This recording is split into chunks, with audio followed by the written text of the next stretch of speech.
Call the meeting to order. Welcome, everyone. All of our trustees are present and accounted for. And we have some people in the audience as well, which we're always happy to see. So thank you for coming. I don't think we have any items to take out of order. No. Correct, Anthony? Okay. Correct. Hearing of citizens, Angie? No one? Well, I know Peter wants to make an announcement, so we're going to give him an exemption here.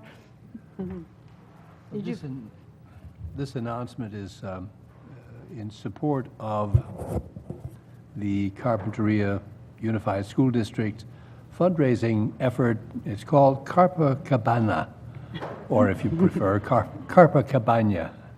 And it is Saturday, September 10th from 3 to 7 p.m. And as far as I know, everyone in this audience is elected to come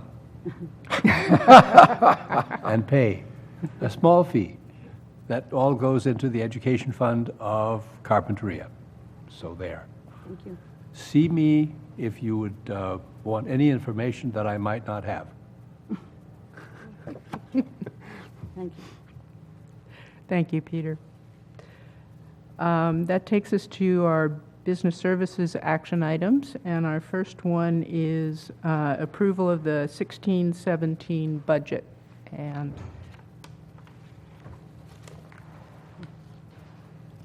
So this is the final reading and hearing on the budget item.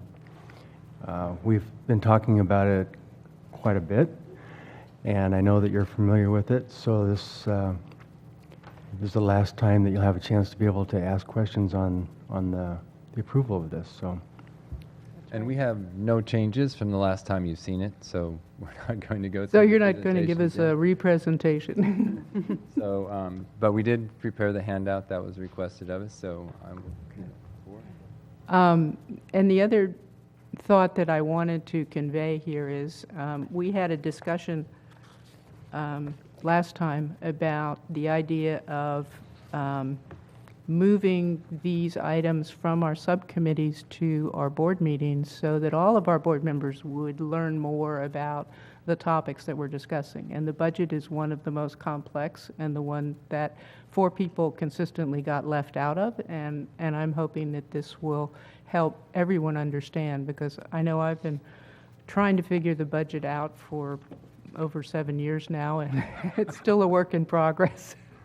And I'm still asking Joe and Lindsay questions, and I appreciate that they give me their answers and try to help me understand it. So thank you for that. you're getting it. I'm getting there. Simultaneously, we often have questions in our subcommittees from people on staff, occasionally a member of the public. They have questions too. And so one of the things we're going to be missing as we move this to the board meeting is the ease with which those questions got asked. So I want to encourage people. Liz, you often have questions. I know Cornelia has had questions in the past, and I'm not seeing her here right now, so I hope she shows up. Maybe we can go back and have her ask those if we don't see her soon. Anyone else? Anyone else who has any questions? Really, we want to encourage you to ask those questions so that you understand too. And you'll help us understand. Yeah. Cornelia had sent us a list of questions to which we responded, and she seemed happy with our answers, so she's not here. Well, maybe you could run them. Do you have it? Can No, you I run don't them have it through? with me. It was just in an email. It was just confirming numbers that she wanted. She was asking for confirmation There of she is. numbers. Cornelia.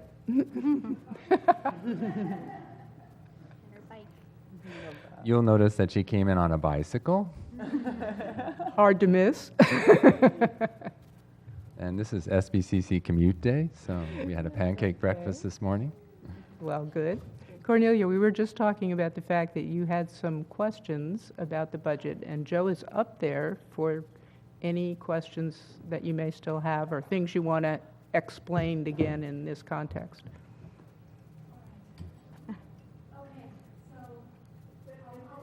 You need to go to the mic, unfortunately. Are we going to look at the actual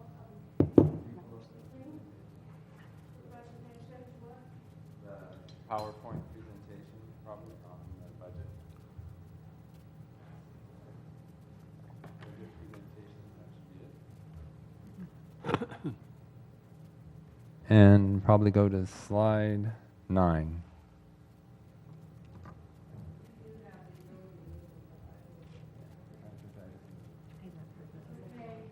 Oh, yeah, perfect. Yeah, there is like one question I have. Up at the mic. One question, thank you so much. Number one, honorable members of the Board of Trustees, President Croninger, President Beebe, thank you for letting me ask a couple of questions here. And the first one I have is when you have a look, please, at the unaudited actual. So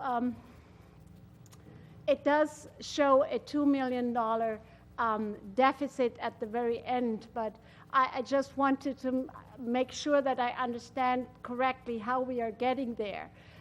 So we see total revenues of $110.4 million, and then total expenditures of $93.4 million.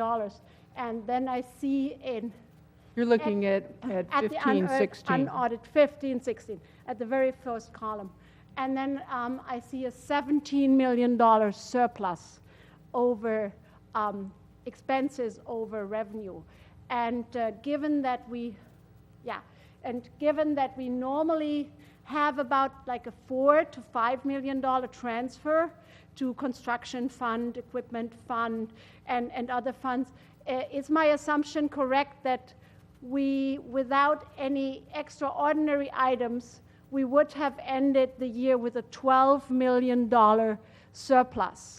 And the fact that we are seeing a $2 million deficit is only because we decided to take $14 million for the campus center building and some other, and swing space and other little items, and move them from the general fund balance into the construction, in the district construction fund balance. So is my understanding here correct, that even though we are seeing a $2 million deficit, it's mainly given that we decided to move funds from one savings account into the other savings account? So that's my first question. Can I ask more questions? Or Of course. Joe, did you want to? Well, you have the answers. Yeah, but everyone, it's helpful for everyone to have the answers.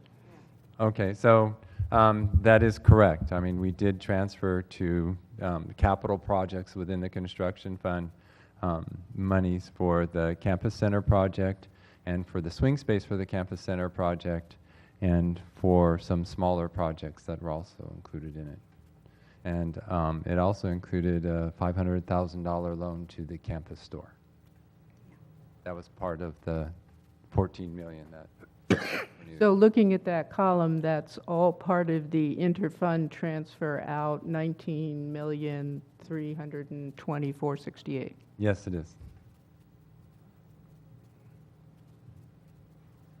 well, I think it's pretty good news, right? That we ended the year with a under normal circumstances, we would have seen a $12 million black number down there. I think that is pretty amazing. The other question I have is now, you could actually be there. Where's he going? What's my... It's very hard for me to sit and listen when I know the answers in the presentation. Right here is all those transfers you were just asking about, the listing of each one and what they're for.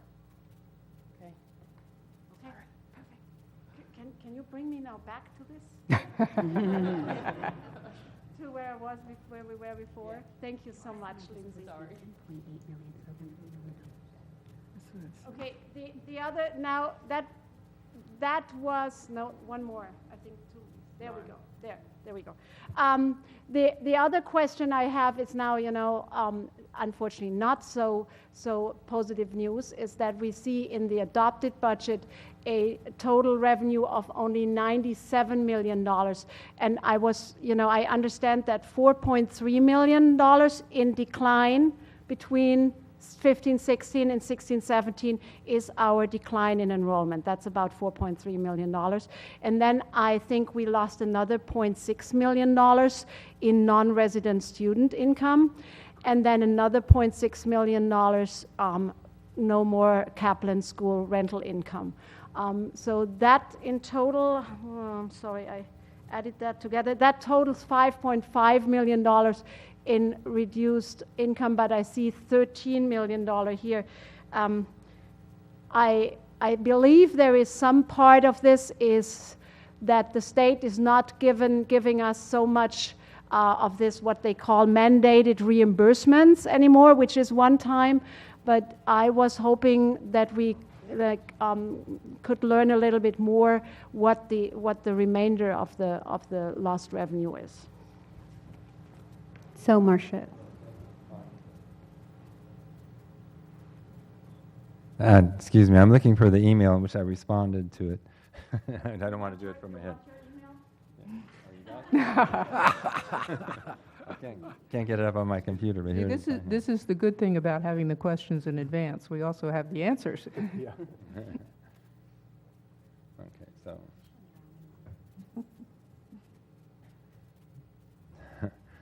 Okay, so,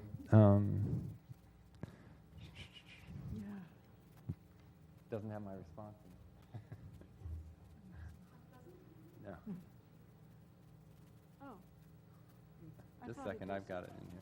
I thought it was. Oh, maybe not.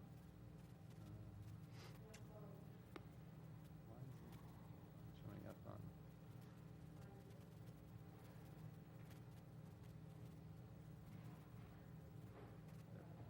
Oops. I've got it here.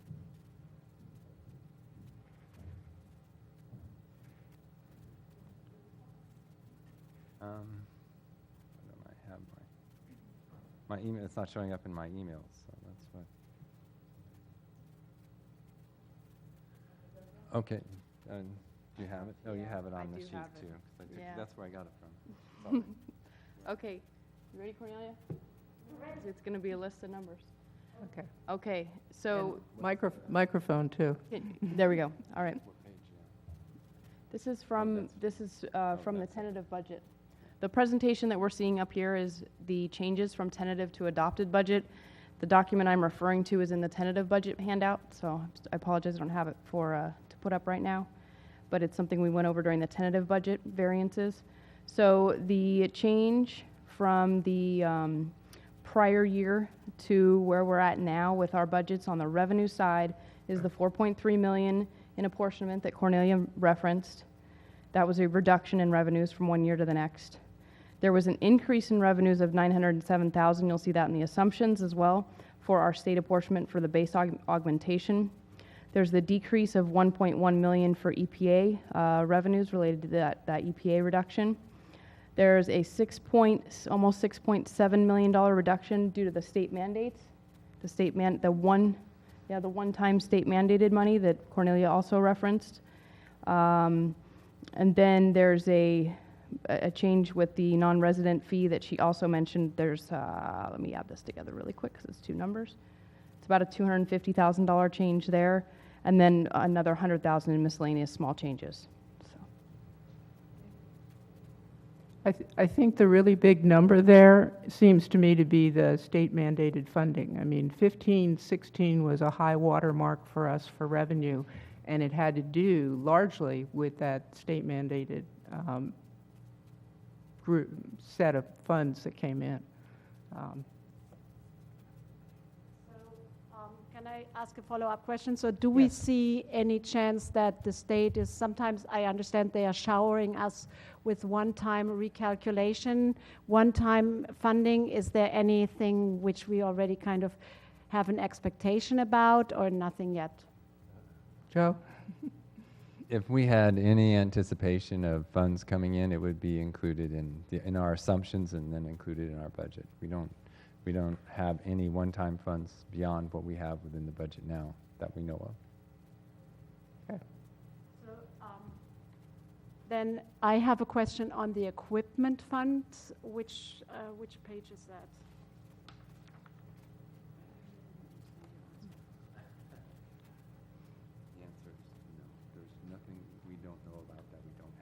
Okay, all right, okay. Can we maybe I think it would be good if we look at it, because if it is confusing Try me- page 26.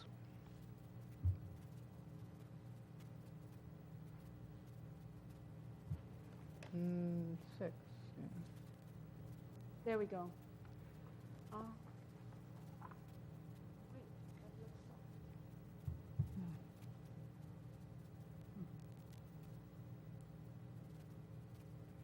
Okay, did you make a change on this one?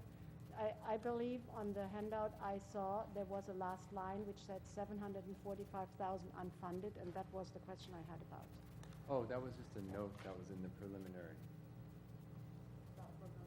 program. Okay. There was, when, in a preliminary slide of this, we had a note there that there was 745,000 in program review items that were not funded in the current year. And that's still the case. And that's still the case. But Okay. it's not relevant to the budget. Does that mean those items get re-ranked by program review process? Well, we're doing program review as we speak, so they're submitting them now for the current year, and if they're still required, they'll resubmit them, and we'll go forward from there. Okay.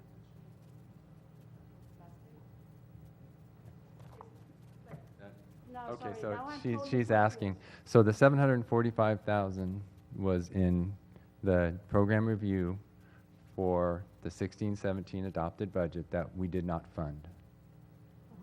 Correct? And so there's just no note on there because it's not included in the budget. It was just a note as we went through internally. It was basically for internal, so that when we went through Consultative Planning Council, because they approved program review, so that they understood what we had done at that point. Correct. So compared to what we normally fund with program review, we are this year funding less by 745,000, roughly. Yes, I mean, program review varies each year based on the needs, but what we're not funding in the current year that was requested was 745,000. Cornelia, did that address your question? Yeah, I think that addresses my question, thank you. I think I'm fine. Yeah, That's it? Okay. Does anyone else here have questions? Trustees? No, I mean, I appreciate your looking into the numbers. And we had a lot of the one-time money and things, so I think that's why it seems like, oh, it's such a huge decrease. But if you remember, we had also the 2.8 million, which some districts decided to put in like a special account for STRS, PERS. We recommend, the college recommended we put it all into the budget.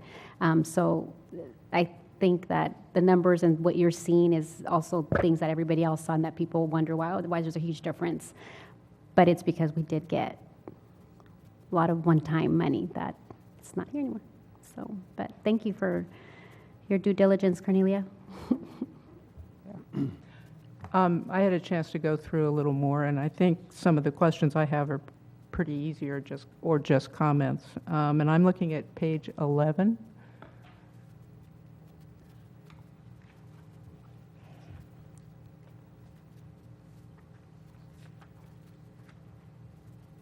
Okay. Okay.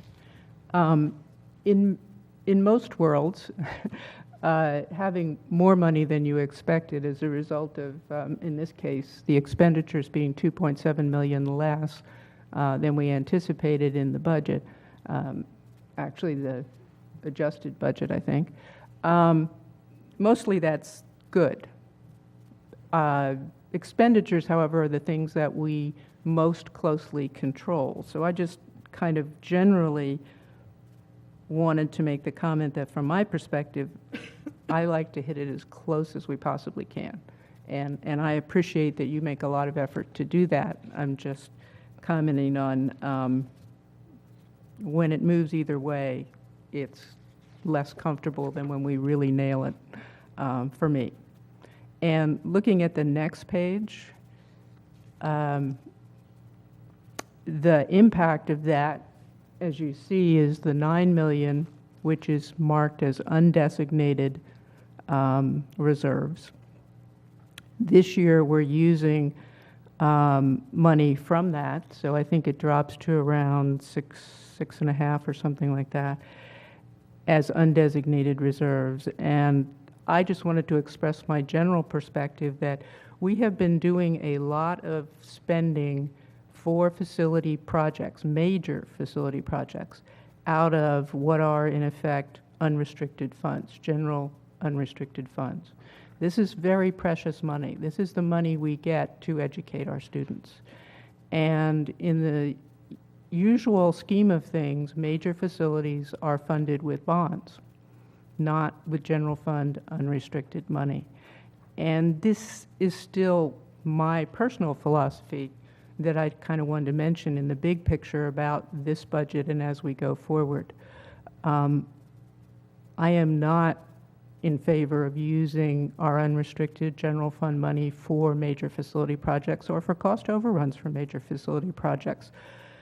I want those to be available to us for a collective discussion of what are our priorities, what is our planning, and so forth. So I'm hopeful that rather than, as we adjust to our declining enrollment, we will be able to not spend them a few million each year and have those undesignated funds disappear in that fashion, but that we will manage to adjust in the future to our declining enrollment, be steady on that, and then have some of that money left over now in the $6.5 million range to collectively decide what are our priorities, what educational initiatives might be appropriate for that money, without dipping into the minimum fund balance that we have set for our reserves. So I'm just throwing that idea out. We don't have to discuss it today or anything, but I'm kind of trying to set that in context because we are spending from our budget for the couple $1 million that we are in deficit. As we get to the bottom line, that's not still up there anymore. We are spending from money that has been accumulated in the bookstore fund for a long time. And that money was available for any purpose within the college that supported students. And we have allocated it now to the bookstore renovation. But all of this money is money that could be the subject of a broader discussion.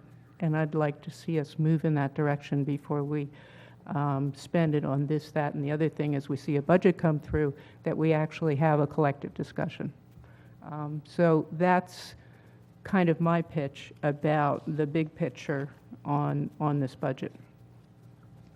Marcia, Yeah, just to be sure I know what you're saying, if I understand you correctly, you're saying it's time for us to, first of all, decide what our priorities are and budget longer term instead of budgeting year by year based on the contingencies of that year's experience. Is that correct? that is correct. And it's also a aspiration that we have some of this money. And the money that we're looking at here, that is the remaining $6.5 million undesignated reserves above our minimum, is money that came to the College for Education. It came to us originally, and we did not spend it for education. I mean, you could talk all day about which money it is, but in some sense, it came from classes we were not able to offer at the time or did not offer at the time, or whatever thing we forwent, or the faculty taking more students in their classes and having larger classes and working harder, and the staff stepping up and doing the same thing during times of major crunch when we had a lot more students than we could accommodate. That money came to us for those reasons, and I'd like to see us have a good conversation in a forward-looking way about how to use it to honor those reasons that it came to us. And it's too easy to just sort of have it disappear into the budget if we go one by one each year. I know that Dr. Beebe has talked about long-range planning, and he wasn't setting money, he wasn't saying it needed to be budget long-range planning. He's saying we need to long-range plan everything. Right, exactly. And so I'm sure you have agreement there. You know, it's really important to realize that in terms of our minimum fund balance, we're talking about money that's in excess of that and how that's being spent.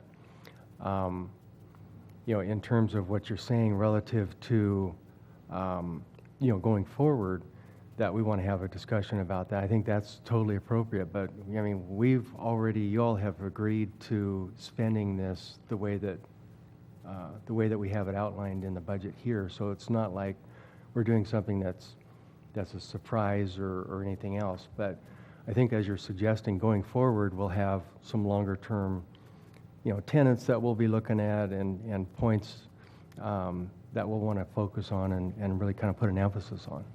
So I hear what you're saying about that. Well, good. I mean, that's, Craig? I don't really disagree with you at all. I do agree for the most part. You know, in a perfect world, it would be really nice if we didn't have to use any of our reserves or the funds that we save because we didn't spend some, you know, just on increasing our student services rather than having to use them to build things. And but the world is not perfect, and in my lifetime I've rarely seen everything be perfect. And when we didn't get the bond measure for a whole myriad of reasons, you know, we had to make some decisions, and they weren't necessarily fun. But when the state said, "Here, you just have to sort of halfway match this, and you can replace the student center. We approve that you need to do this." And so we thought, well, where are we going to get that money? And we had no place else to get it from. We could either borrow it or use reserves. And I wish we hadn't been placed in that situation. And if we hadn't had substantial reserves, might have been a good idea just to say no. And but we did have the money, and it was saved, so it got used. Anytime any organization or entity saves money, you know, sooner or later, there's going to be constant requests and ideas to use the money, and we just have to, you know, debate each thing as it comes up. You know, nobody planned to waste money or to make mistakes, you know, and I just saw the reason my mind went in that direction because I just noticed yesterday when I was reading through things that we had, what was it, like one counselor for every like 850 students. And I thought, you know, would it be really nice if we had 3 or 4 or 5 for every 850 students? I don't know what the magic numbers are, but instead we're keeping the buildings up, we're doing necessary construction, and hopefully we can get to the point where we could spend, if we're going to use reserves or we're going to spend money instead of saving it on the budget. It'd be really neat to go, okay, we saved $2 million last year. Next year we'll put it in the budget and we'll get some more counselors, or you know, something really directly related to student success. That's just where my mind is going with it. You know, I'm not unhappy with where we're at. The school, we seem to be in pretty good shape. It's unfortunate that we got in this situation, but it just is what it is. At least we have the means to deal with it. So we have made progress towards our counselors and to directly support student success. So I think we did take advantage of the height in our budget, and our College Promise students now have dedicated counselors to go to, and so we did hire a number to bring down our ratio because, yeah, we were kind of on the bottom end, you know, for other colleges, but that, you know, under Dr. Benvartee, that was something that was intentional, and we definitely approved a lot of counseling jobs in the last few years. So, so yeah, I think that the college is doing good on that end and going to get better, obviously. But I just want to go back to the ending balances and reserves, because it is a balancing act. I mean, on one hand, we're not in the business of saving reserves. We're in the business of educating students, as you point out. and being good stewards of the funds to be able to do that. On the other hand, we have to have a cushion that will cover unexpected things that might come up with cost overruns with buildings, or in the case of 17-18, for example, we're in stability this year. We're in a hold harmless situation in terms of state apportionment revenues. Next year, that's going to go away, and so we're going to have a dip in our revenues from that perspective. We need to be able to have a good enough cushion in there to be able to cover all of those unexpected aspects of our budget. So it's a total balancing act, and once we get through these construction projects, get through 17-18 with the unexpected aspects of that, things will become more stable, a little more solidified that way. So I just want to make sure I made that point about the balancing act of reserves. We're as you point out, Trustee Nelson, we're in good shape fiscally with our budget this year, and for the most, we know what's going on with all of this. So. And I'm not disagreeing with any of that. I'm just hoping that we will get to the end of this balancing act right now, where we're looking at declining enrollment and major construction projects and more spending from our general fund than would be typical, that we'll have something left to get excited about planning with. Yeah, I like that. Yep. Do we want a motion? Yes, we need a motion. I'd like to move adoption of the budget 2016-17. Second? Second? Do we have any more questions from anybody? Okay, all in favor? Aye. Opposed? Okay, Joe? Thank you. We can move on to item 3.2, resolution number 5, the California Department of Education Agreement, Child Development Programs. And this is a resolution, right? Yes. Okay. So, motion to approve? I move approval, item 3.2. Second. Okay, Angie? Aye. Aye. Aye. Aye. Aye. Aye. Aye. Aye. Thank you. We now go to 4.1, report on Center for Lifelong Learning, third year. Andy? Oh, there's Andy. I didn't see him back there. Yeah.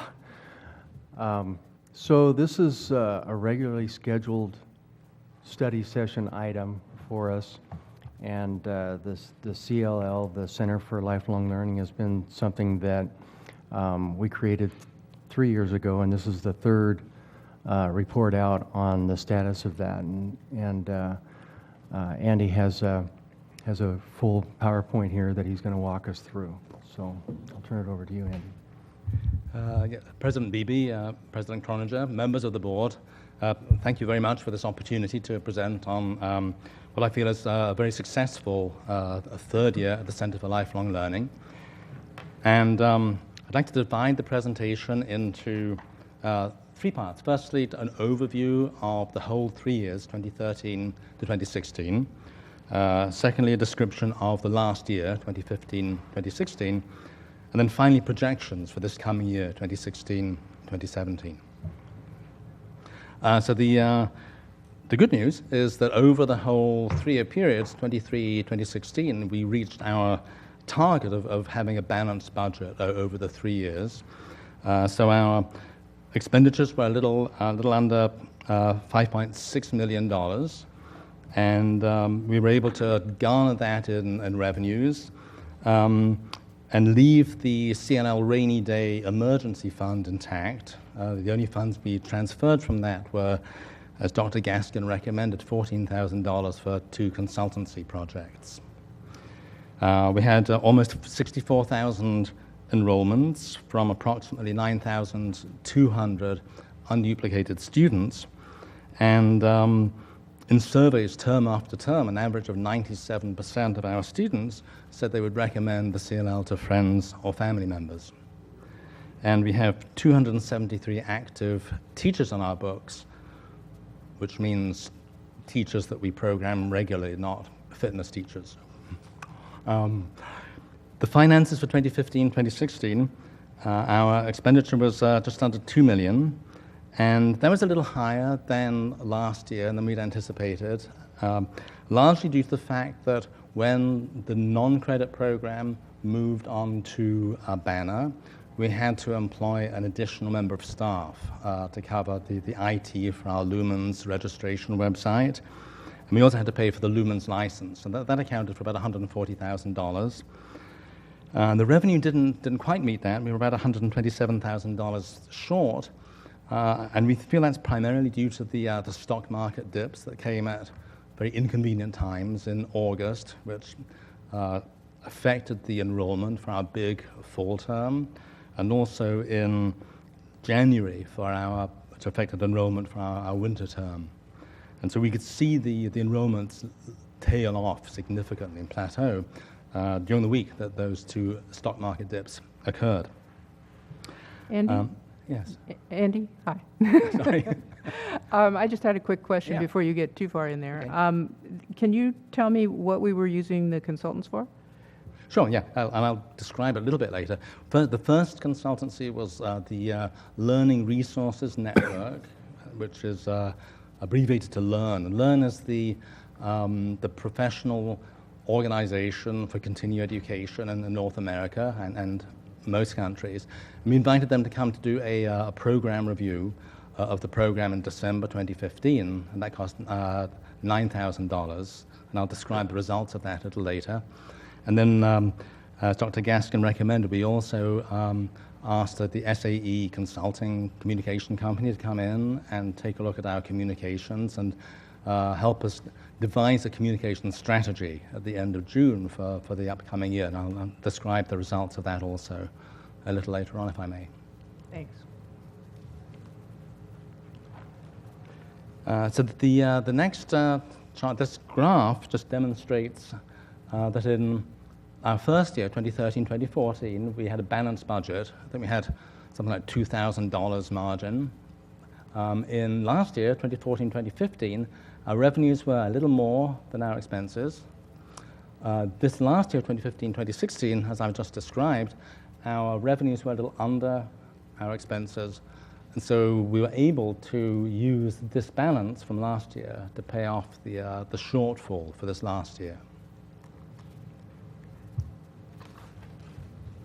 Regarding the students, for 2015-2016, we reached 86% of our target for contact hours, and we had about 4,415 unduplicated students, and I have to keep using the word about or approximate for unduplicated students, that we've discovered a bug in the Lumens duplicates report. And so we're working on fixing that and then consolidating all the duplicate profiles that we have in Lumens. So hopefully we'll have that done by next year, and I'll be able to give you a more precise figure. Anyway, we had about 4,400 unduplicated students, 18,362 enrollments, and the average tuition fee was $6.52 per contact hour. And in 2015-2016, our classes were divided into 5 categories and 25 different programs, and 976 classes ran successfully, with a class cancellation rate of only 16%, which is lower than the previous year. We were able to offer 162 new classes, so we met our target there also. And this is absolutely vital for the Center for Lifelong Learning, to keep listening to the students, the community, to teachers, in terms of finding out what new classes they want, what new programs they want, and then responding to that. We had a minimum of 5 students per class, with an average enrollment of 19 students per class. And then the average tuition fee for each successful class was $88 $1,058.52. And we'd aim to keep it under $100 on average, and so we were able to do that this last year. Okay, the next two charts show the most popular programs in terms of tuition revenue and also in terms of enrollment, and they're slightly different. So it took 7 programs to produce 76% of the total tuition revenue for the CNL, and those 7 programs are listed here, and it's pretty much the same as the last 2 years. The only difference is that psychology and spirituality is becoming more popular, so we're getting more revenue from psychology and spirituality, even though most of those classes are just one-day workshops. In terms of class enrollments, it took actually 12 programs instead of 7, 12 programs to produce 75% of enrollments. So this figure is absolutely vital for us in terms of planning programs and classes for the future, and also in terms of figuring out where we want to put our resources for marketing, planning, and staffing also. And so the green programs here, these show up in both in the most important tuition revenue and also the most important enrollment charts. So these green guys here are really where we want to put most of our resources and really program the most classes. So moving on to our projections for 2016-2017, I'd like to talk a little bit about the balances for our trust accounts, the 2016-2017 budget, challenges for the future, reasons for confidence, and also finally our outlook.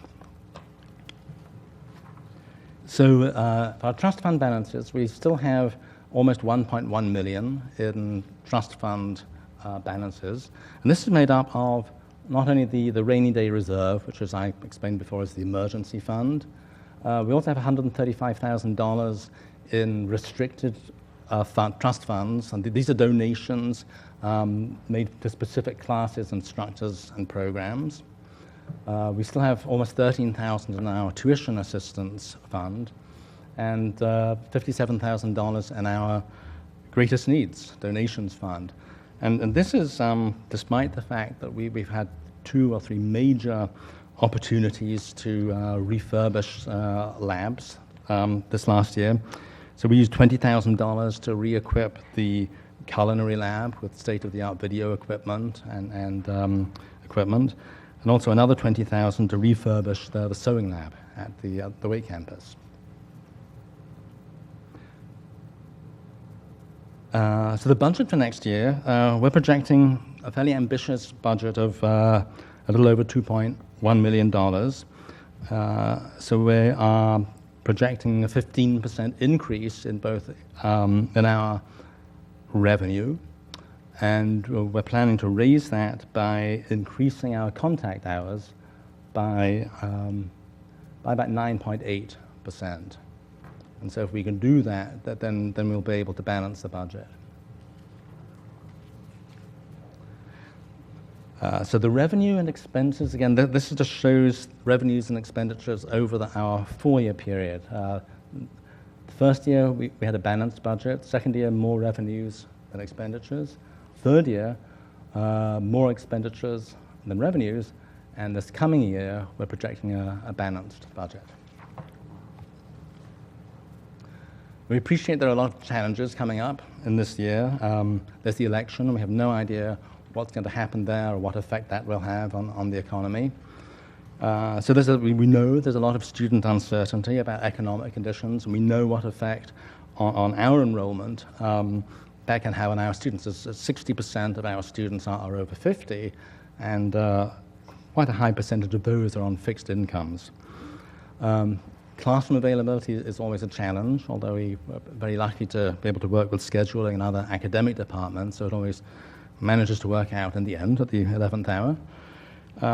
The size of the Santa Barbara community is a challenge. We have one of the biggest lifelong learning programs in the country. There's a very, very small community. And that's why it's so important to us to be constantly surveying the students to find out what kind of classes they need and doing evaluations to find out how satisfied they were with the classes. So our goal is to maintain very, very high quality with very, very low tuition fees. And that's what produces the value, but that's also, of course, a challenge. So the reasons that we're confident is the Learning Resource Network program review report. We know that our marketing and program are becoming increasingly effective and sophisticated. The tuition assistance, we've been able to offer that every single term thanks to the generosity of individual donors and also the foundation. And that's actually just gone up now from it was $75 per award last year. This term it went up to $100 per award, and in the spring semester it's going up to $125 per award. The summer 2016 enrollment gives us a lot of reasons for confidence. It was very high, and that was even though we had a very ambitious target. We were 10% over our target for revenue. And our fall 2016 contact hours and revenue is already looking very, very promising. So the Learn program review that I described earlier, this placed the CLL in the top 25% of all lifelong learning programs in North America in terms of viability, based on predicting financial success for the next 5 years. And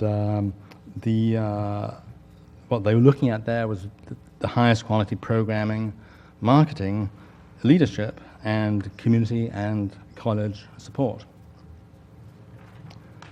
Another reason we're very confident, I think, going into the future is that we're now mailing out the print schedule twice a term, which is one of the recommendations of the Learn report, and we're already seeing some very good results from that. We now have a mobile optimized CLL website and a Lumens registration site, which means that students can access our website and also register from their phone, iPad, any mobile device.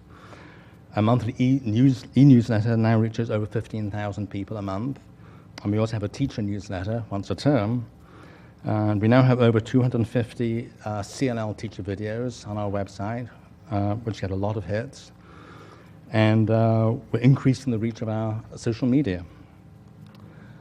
And then the recommendations from the SAE communication consultancy group that we were discussing before, we're already beginning to implement their recommendations, but primarily the biggest recommendation is that we need to generate more awareness both in Santa Barbara, but also in the SBCC community, and focus on the message that the CLL offers great value. It supports itself through class fees. It evolves in response to community needs and desires, and it's committed to the role as a popular community hub. And then they also strongly recommend that we increase our media and social media presence, which we are already doing. In terms of programming, we've been able to produce at least one new program event each term. We were able to do that every term last term. We hope to do it again this coming year. We're using increasingly sophisticated analysis to determine the effectiveness of each individual class and each individual teacher. We're succeeding in bringing the benchmark percentage of new teachers and new classes into the program, and we're maintaining a very high cancellation rate, very low cancellation rate, which is well within the recommended benchmarks. So our outlook for the future, we're cautiously optimistic. We've met the major goals for the first 3 years. We're able to build on our successes and the lessons of the first 3 years. We're now confident that the community wants CLL classes. We feel that 9,500 students and 65,000 enrollments speak to that and probably are not wrong. We continue to get vital input and cooperation from the CLL Council, which is the advisory board made up of students and teachers from the CLL. We meet once a month. We continue to get support from the SBCC Foundation in terms of sponsorship of classes and events and tuition assistance. And finally, we'd enjoy astonishing support from the Board of Trustees, from the President, the Vice Presidents, and the academic and administrative departments, for which I'd like to thank everybody on behalf of the CLL students, teachers, staff, and community. So thank you. And thank you. Thank you, Andy, for that report. That was really good. Questions, anyone? Greg? I don't have really questions so much as I'm just very, very pleased with the results, better than I had expected. And you're doing a great job, and you've been doing a really good job ever since you walked on this campus like 3 years ago, 4 years ago. Thank you. It's been just remarkable, and you set high goals, so go get them. Keep it up. Thank you very much. I think we very much appreciate your hard work on this, Andy. You've done a great job leading this 3-year effort, and this is a presentation that says it pays off. So thank you. Thank you very much. Thank you. Oh, Peter. On the previous slide, Andy, you mentioned a cancellation rate of between 14 and 20%, and I'm assuming this means classes that were canceled. Yeah, this means it's basically the same percentage of new teachers that we're aiming for, as well as new classes. And so the recommended benchmark that we take from Learn is 14 to 20% of both. So 14%, minimum 14% new teachers and minimum 14% new classes. And so of the total offered. So if we're offering 100 classes, then we'd want 14 of them to be new. Oh, I see. Okay, that's different than what I imagined you to be saying. And the student withdrawal rate, do you have an estimate of what that amounts to? Yeah, that's a really, really crucial question. So there's a withdrawal rate, and there's also a repeat rate. And what's really important to us is the repeat rate. And the benchmark there is between 35 and 50%. For lifelong learning. And we think we're at about 38, 39%. But again, because of this bug in the Lumens duplicates report, we're having to do some guesstimates. Sure. No, that part I understand. Yeah. But which is which? What is the withdrawal rate? Oh, sure. So the withdrawal rate would, well, it's defined in different ways by different organizations. And basically, well, who does not come back? And again, working with other programs at other institutions, at conferences, the general feeling about whether or not a student has withdrawn is if they have not registered for 18 months. And then they're considered as having withdrawn from the program. And then you can decide, well, should I continue to send this person a newsletter? Should I continue to send this person, mail this person a print schedule? Or is this, are we banging our heads against a brick wall? Okay. And again, it's very, very difficult to work that out without having the accurate data. And the issue there is that so many of our students have duplicate profiles in the system. So they create a profile 2 years ago, then they'll register for a class this term, and they can't get into the system for some reason, or they forget their password, and so they simply create a new profile so they look like a new student, which means they appear to be a new student on the unduplicated head count and also on the new student list. So we're working with Orgasoft Lumens to create a customized duplicates report just for us, so that we can really get a handle on what the withdrawal rate is, what the new student rate is, what the unduplicated student rate is, and who our best lifetime customers are also. So if someone signed up with a profile and then forgot their password and signed up again 2 years later, they start to look like they withdrew by your definition, but actually they didn't. Exactly. If they create a new profile, that's correct. So what we need to do is identify those duplicate, triplicate, quadruplet profiles and then consolidate them so that we know it's just one person. But at the same time, we need to keep all that data intact of how many times people have registered, what they've registered for, so that we don't lose that information in the process. Okay. I'm on a little different track, but it's okay. I think I get it. I understand that there are difficulties in assessing these numbers. And the equally interesting question would have to do with how many students participate by repeating the same course over and over again.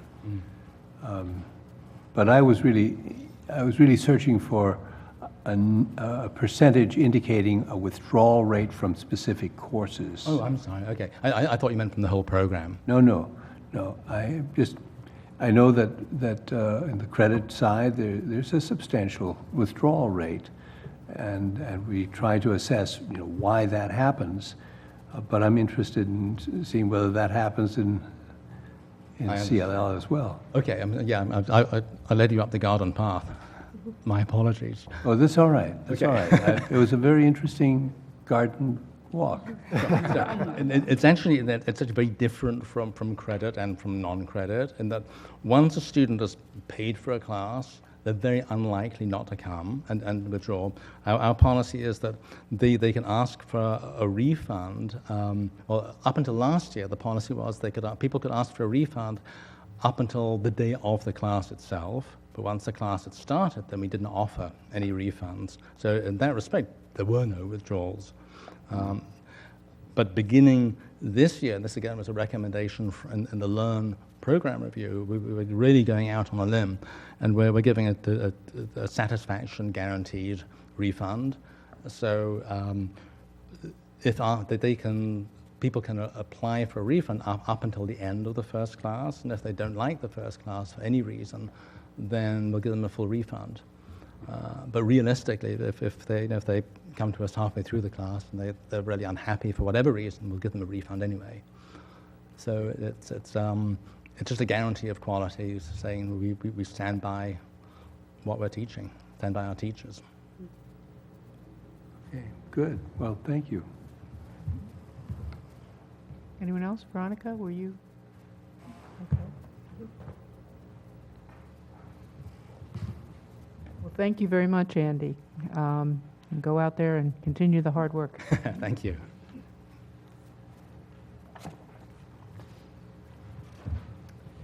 Okay.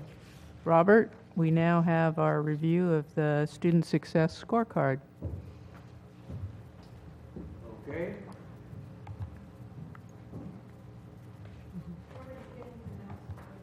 Oh, I'm sorry? No, you can just use the information in the packet. That'll be fine.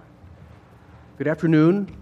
I'm here for my annual presentation of the Chancellor's Office scorecard to you. Just a brief background. This information is gathered system-wide at the Chancellor's Office in an effort to provide uniform performance measures across the whole system, both individual colleges and system-wide rates, based on data that we and all the other colleges submit at the end of every term and at the end of every year, saying here's how many students we taught and here's how they did. So what you're looking at, we can skip this introduction, I think. Let's go right to a screen. There's 7 screens in all, and I'll go over each one briefly, and if you have questions, feel free to dive in. So this first screen is a profile of our college for the 2014-15 academic year. So even though this is called the 2016 scorecard, by the time they put the data together and so on and gather all the stats, it's about a year behind. So 2014-15, And this shows that we had 26,000 and some students. These are credit students, and other statistics about our college. This is not a performance measurement, it's just a profile of our demographics. And the one thing I would point out here, one of several things, is that if you look at ethnicity, for example, the important thing there is, does the mix of ethnicity for our students roughly match the mix of ethnicity of our community? Are we reflecting the demographics of our community?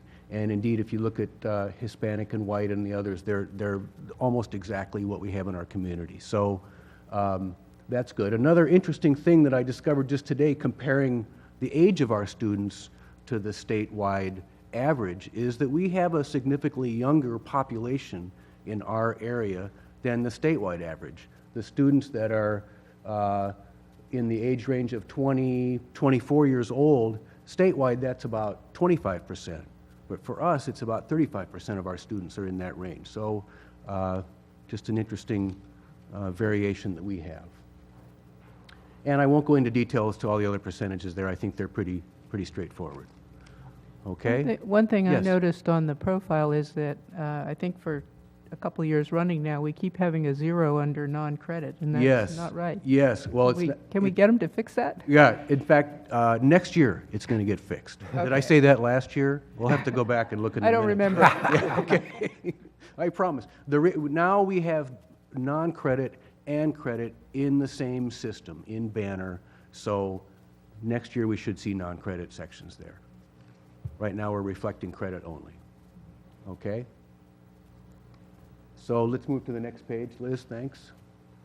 Okay, now we go into screens that are measuring the outcomes for a cohort of students that entered Santa Barbara City College for the first time in 2009, and they're tracked for 6 years. So it's a 6-year time window.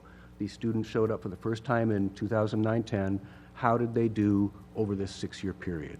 And again, that's a uniform measure over the whole state. And these screens are really meant to be a stimulus for dialogue amongst ourselves. The next step here would be to get with Paul and some of the deans and chairs and so on and unpack this data, look into the details, look at historic trends, why this, why that, and really go into more detail. So it's meant as a stimulus for dialogue, not necessarily, you know, this college is doing better than this college. How are we doing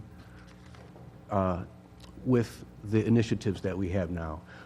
Also, I want to point out, because this is a cohort of students entering in 2009-10, the initiatives that we've begun recently, even something like ESP, you won't see the effect here yet. We need to wait a little while longer. But you can see some effects.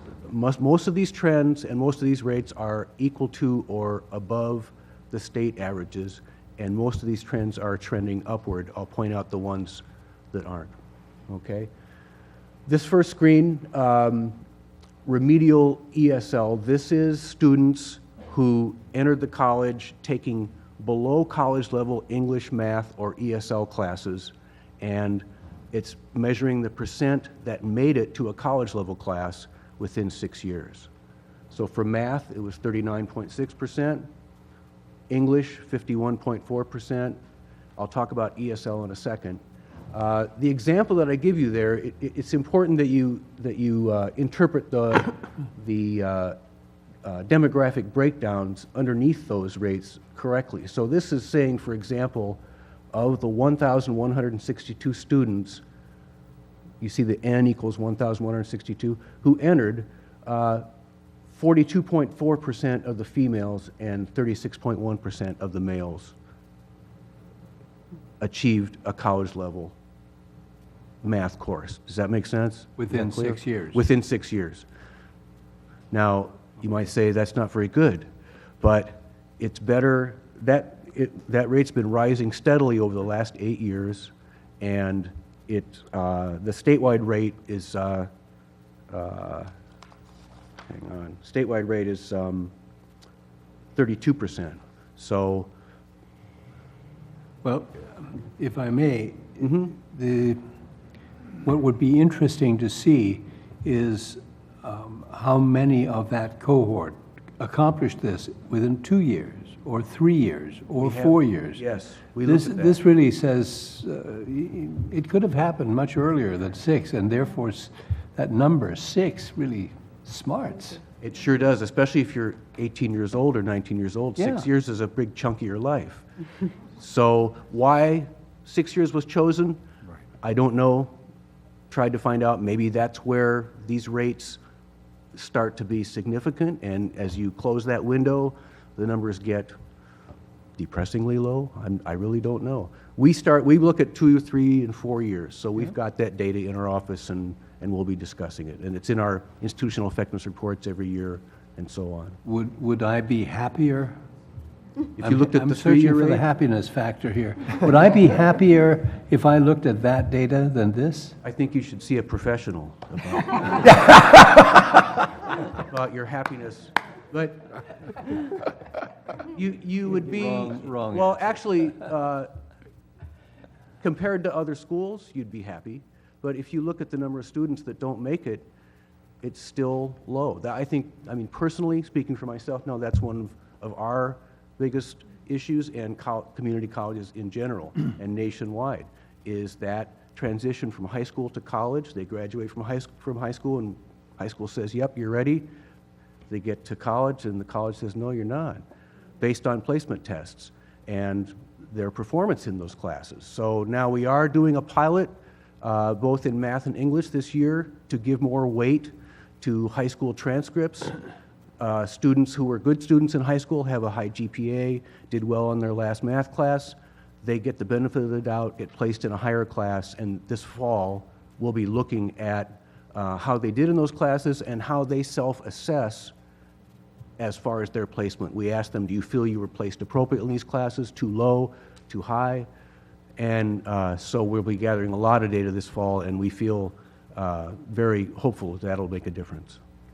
I just wanted to say, Peter, to your point, on the 6-year time frame, that really works against us in so many ways, because 6 years gives the student more of an opportunity for having life get in the way and for them to ultimately drop out.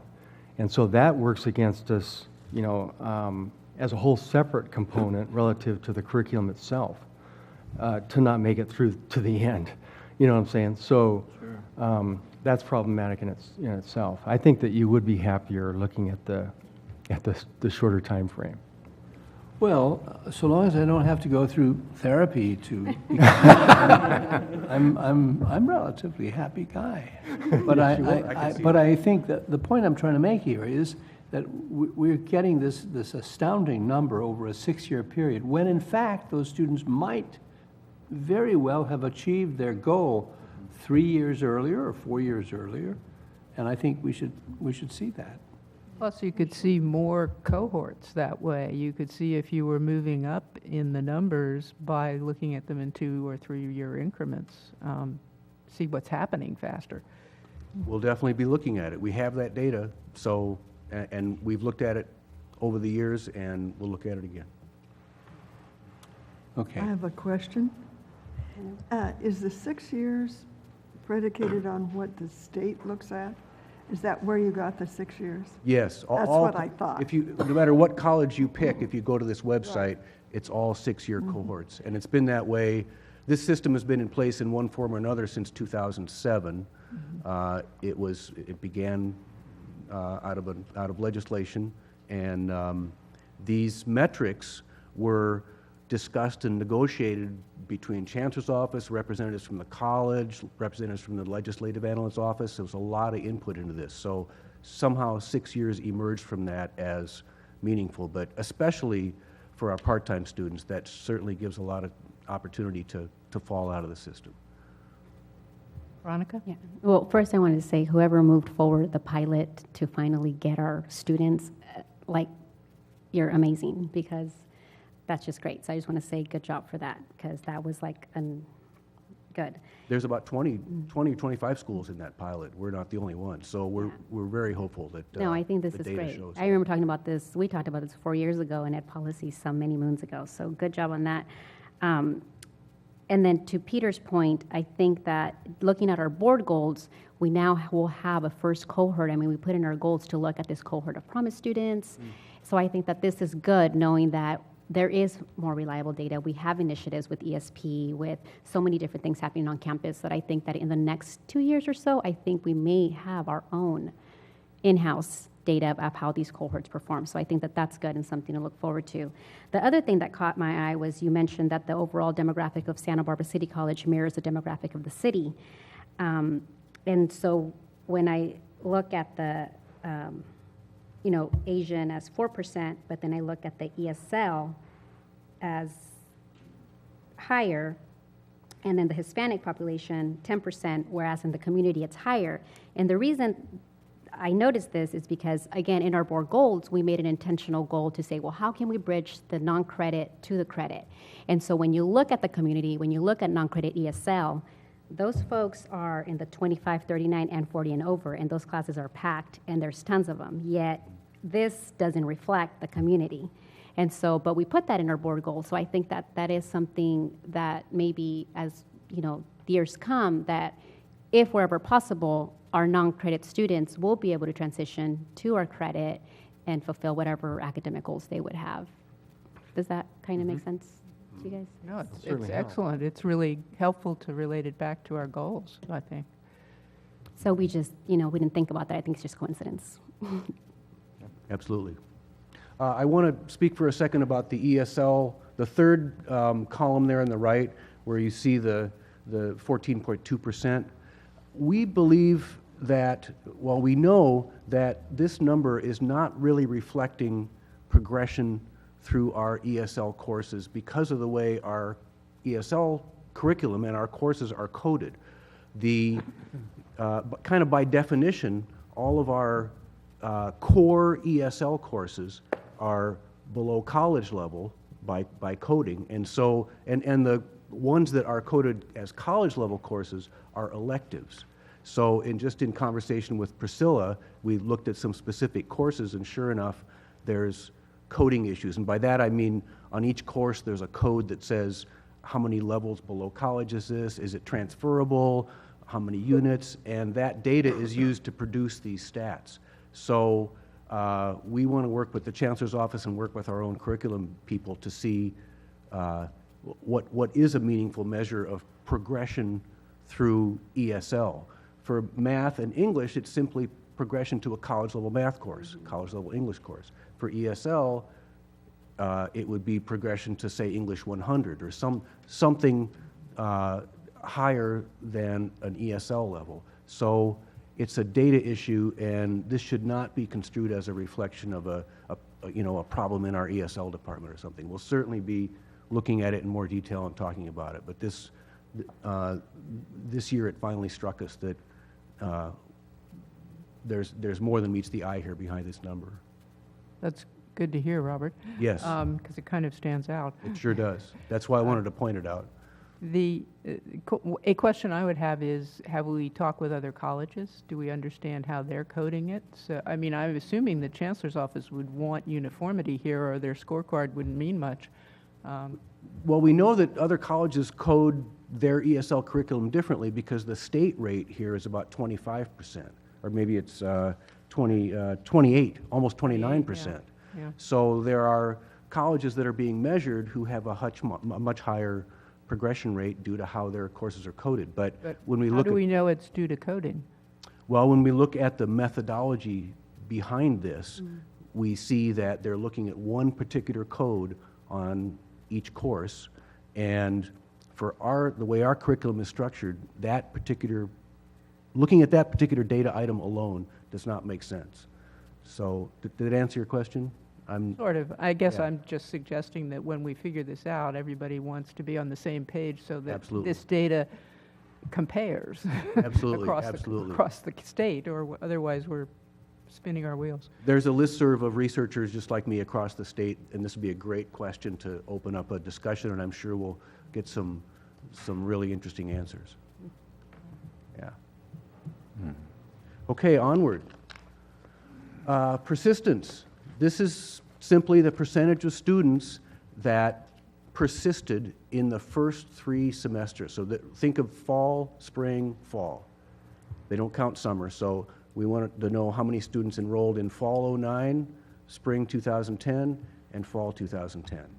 So these are very high numbers, and these are in line with the state rates.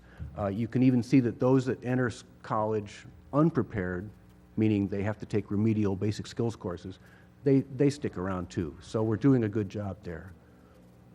We do know that full-time and part-time are night and day persistence-wise. The full-time students have momentum, keep going. Part-timers that are working have family responsibilities. They're the ones with the challenge. So we're now starting to think more about how can we support part-time students. Certainly the promise will help there. But this is good news here. Is that something that is within our own institutional assessment, like Peter was talking about, things that we know about ourselves that don't appear here in the scorecard? Things that we know about ourselves that Yeah, we're... the differential rates of persistence, for example, for part-time students versus full-time students. Yes, yes. We do have more detailed data than you'd see here on part-time, full-time, by residency, by everything. Good. Okay, next. Percentages, I want to clarify. That screen and this one, this is the percentage. Now we're talking about degree-seeking students. Students who come here who say, my goal is to get a degree, get a certificate, or transfer. So not somebody just taking a couple of PE classes or art. This is motivated students who want to transfer or get a degree. The percent that achieved 30 units in 6 years, again, 6 years, 30 units. Wow. Yeah, makes you think. 72% college prepared, 66% for those that enter and have to take remedial classes. So they fall out faster. Are we anticipating fundamental shift of these numbers as a consequence of the college promise? Well, yes and no. We're anticipating, I would say, a fundamental shift in that cohort, but that's a small, that's 800-900 students, say 1,000, versus 7, 8, 9, 10,000 that are in this cohort. What's going to move the needle? We know part-time, full-time is huge. So we know advising and contact with students and getting them engaged and letting them know that somebody's got their back here, that's huge. So, yes, I hope so. You just lost me because I'm looking at the ends here and they're 1,000 or 909 or 2,000. So, Sample, yeah. Yeah. as opposed to the entire. And, well, okay. So, I mean, if promise 2,000 is 800, overall. that would Yeah, be an you're right. impact on that. You're right. Overall, we're looking at about 2,000 students. So, yeah, I take it back. That it's a smaller group than I thought. So the promise, the additional students that are brought in by the promise, Who fall and keeping into them this full-time ought to move this needle. Yeah. Okay. So, That- so that would be really interesting to look at a year from now, Yeah. or 2 years from now. Yeah. We won't, let's see, when will that window move to the start of the promise? A couple more years. Yeah. Yeah. Well, maybe a little longer than that Internally, before. maybe 2 years. Yeah, before that window includes that population. I think the dependent variable there will be what is the percentage of students who take advantage of the college promise that fall into the category of unprepared. And that's probably that's probably the data that you're going to have to hunt for and put down somewhere, or you won't have anything to compare. Well, we know who they are. I mean, Okay. yeah, we know who each of those 909 students are, and we know who each of the promise students are. So, as from their student ID, so we can track it at that level. Good. Yeah. So ask me again in 2 or 3 years. Will. So we're looking here repeatedly at students entering SBCC for the first time in a certain year, 9-10. What's a typical entering class? total, because, you know, I mean, I could add up your first page with your second page, but I don't know whether I'm getting numbers that make any sense when I do that. Off the top of my head, I'm going to say it's around 4,000 or 5,000 entering the first time each year. First-time students. Yeah, now. Okay, that's what I was wondering. Well, I just, you know, to Peter's point in terms of, I think what we see, so let me try to explain this, kind of what I'm seeing. So we will see, it, you know, assuming that, and I'm believing that it will, the College Promise, the cohort, the model is successful. So 55% of the students that applied and were eligible were free and reduced lunch, Board of Governors fee waiver students. Traditionally, in our K-12 system, that's our free and reduced lunch student. And when you look at DataQuest, that's traditionally your Hispanic Latino student. So if you put that together, then you will see that number increase in terms of our metrics return. Does that make sense? Sure. So, and this is from the August 11th handout that Jeff, thank you, Andrea, it was so easy to find, that Jeff put on our presentation for us. And so I think that just knowing who the Board of Governors student is traditionally and knowing who our K-12 student is, that data is all on the wonderful world of analytics now, that we can just sort of kind of see and project. And I think that with Jeff's team and with the cohort counseling and different things like that, I think that we will see those numbers increase to where, once again, I think the state will go, whoa, what's Santa Barbara doing? Because they've got a pretty ambitious team on the ground. And that's just from a high level looking at them and what they've shared and what's out there. So I don't know. I don't know if that kind of helps, Peter, you kind of what you're alluding to. Sure. Thank you. Well, I'm thinking we will get at some point some feedback on how that Promise program cohort is doing. And it sounds like having the ability to relate it to the statewide data will be a helpful piece of that feedback, even though I'd like to see it a lot sooner than 6 years. Yes, right. Yeah, Right. exactly. No, I think we're looking at a supplemental scorecard of some kind. You know, it's going to incorporate some of these other metrics. We do have a supplemental scorecard that we've built internally here that we can filter by residency, and we'll certainly be adding the Promise in there and be able to track these special groups. Sure. I think what we're looking at here is, or trying to assess, is what is the impact of financial support? That is to say, the removal of the barrier, the removal of, God, I have to go out and get a job, half-time, full-time, plus everything else in order to go to school, which leads to, I think, decline of full-time students and an increase in the part-time students. But what I'd like to do is see a long-term impact study of, and I guess I can anticipate the outcome and would be surprised if it were otherwise, but that makes a huge difference to the student.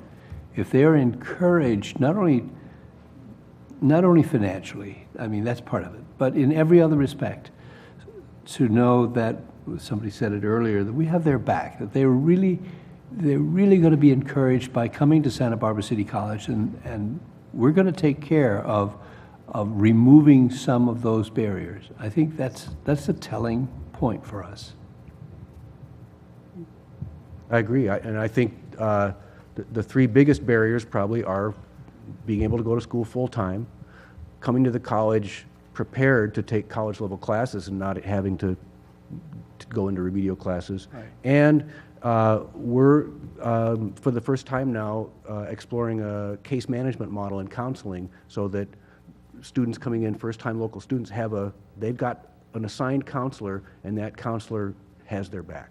So they know, if I'm lost, I can call Jane, and what classes do I take. And now we also have ed planning software that allows a student to create an ed plan for 2, 3, 4 semesters or more and follow that plan. And ideally, those plans would tell us what courses we need to have on the books. So we're I think, entering a really promising period. There's another I'm sorry. Mary Ann, go. Just quickly, I wanted to point out that when you get 66% of your students who entered unprepared for college, who actually make it, Phenomenal. that is an extraordinary number. It's, of course, we always emphasize the college prepared. When you look at numbers, that's tempting to do. But the 66 is the percentage that's the most important one. That means we make a difference in the lives of a lot of students who come unprepared. Thank you for saying that. I mean, the faculty do a phenomenal job of bringing the students up to level and then succeeding from there. And that point isn't made enough. It's a critical point. Yeah, it's a great point. Craig? Yeah, I'm enjoying this discussion, so I try to really listen well. One area in this topic that I'm very interested in, and I think we all are, we've had joint meetings with the high school districts that feed into us, and this number, this huge number of high school graduates that graduate from high school and come here, and they're not ready, even though the high school says they are, which was discussed, briefly mentioned earlier this evening. How do we does the state, do we have figures that we could look at, like statewide figures for high schools and how they do? And what about the high schools that feed into the other colleges like us, and how are we doing relative to them if we have numbers that we can actually look at? And I know we've done a little bit of that, but it's like, paring it down so that it can be meaningful, to us. How are we doing with that? And then sharing our data analysis with the high schools that feed into us, and really understanding what those numbers mean and the statistics mean. Because if you don't understand the metrics, or you have different definitions, you may think you're doing good when we're going no. And I think we're doing a great job here. But then one of the subjects that was just brought up earlier this evening, before you got up here, was kind of about the same thing, like students coming in and being not prepared. How do we define what that means? And I'd really like to, it's much more fun to spend our time as a board member looking at this than it is looking at the budget. But we need to do this so that we can, do even a better job with the budget. Those are just my concerns. And so you answered my basic question. You have some numbers that you could share with us. Could you do that at some time in Study session? Or the next, whatever, few months or something? If we could get a little more education on that, I'd appreciate it. Well, I think that you kind of just suggested sort of just one agenda item for the triple joint board meeting that we have.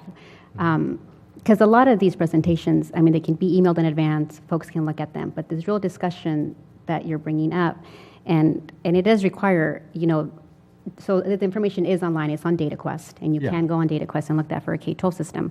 But I think the one thing that we have to understand is, again, looking at our community out there, looking at your K-12 student, you have a large population of students that leave sixth grade not at grade level.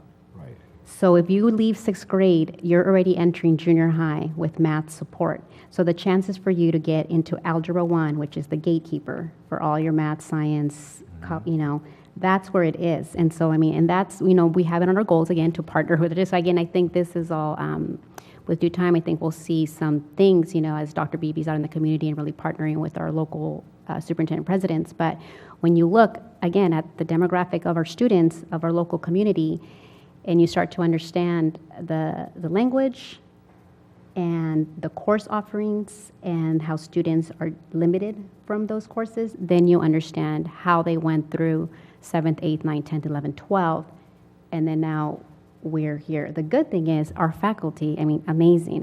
I just learned, I mean, they're always innovating, always doing so many things. So I think that we can lead in this area for our local high schools across I the hope state. so. But I'm interested because I've taught algebra in high school classrooms here locally. And I've been there teaching intro to algebra to 16 and 17-year-old students, you know, that finally got to that point. And it's not a real pretty picture. I wish in other countries, there's other systems where they teach math in different ways. Some are more successful than us, some are less.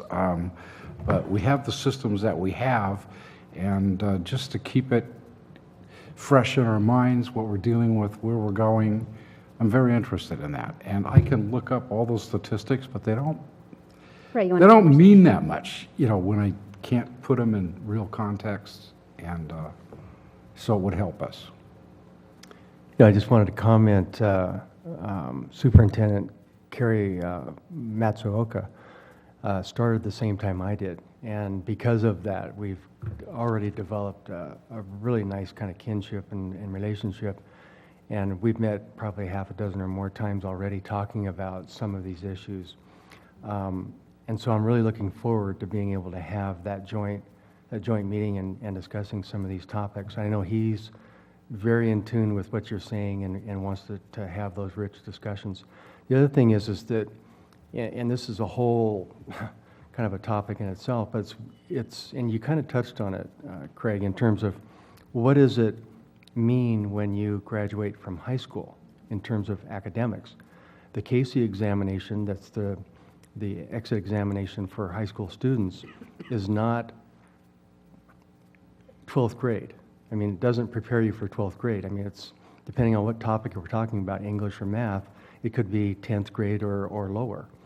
And so now we're talking about an automatic delta or gap to be able to try to catch the students up to, you know, grade 13 when they come here.